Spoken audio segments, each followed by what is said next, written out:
మసాలాలన్నీ సమపాళల్లో సరిపోతే వచ్చే ఆ కమ్మటి వాసనే వేరబ్బా.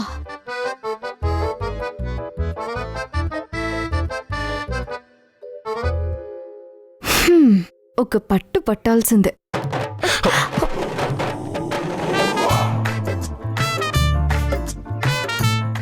ఏమైంది సార్? నీకింట్లో ఎవరూ తినలేదన్న బాధ లేదు, పైగా నా పేరు చెప్పి తినేద్దామని ప్లాన్ చేసుకున్నావా? నేను మిమ్మల్ని తినడానికి రమ్మని పిలిచాను, మీరే కదా ఆ లేకి లోపలికి వచ్చి కూర్చున్నారు. ఇప్పుడు నేనేదో పెట్టనన్నట్టు అంటున్నారేంటి? ఇవ్వండి, నేను తినాలి.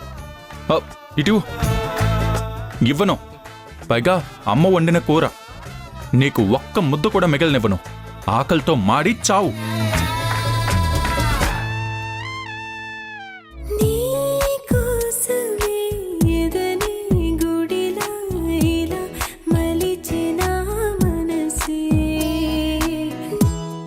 మేడం, నేను పెడతాను, మీరు కూర్చోండి. నాకు కాదు సుజా, ధ్రువకి. ధ్రువ సార్ చేత తినిపిస్తానని వసుంధర ఛాలెంజ్ చేసి మరీ లోపలికి తీసుకువెళ్ళింది మేడం. సార్ ఈ పాటికి తింటూ ఉంటారు. వాడంత తొందరగా మాట వినే రకం కాదు, మొండిఘటం.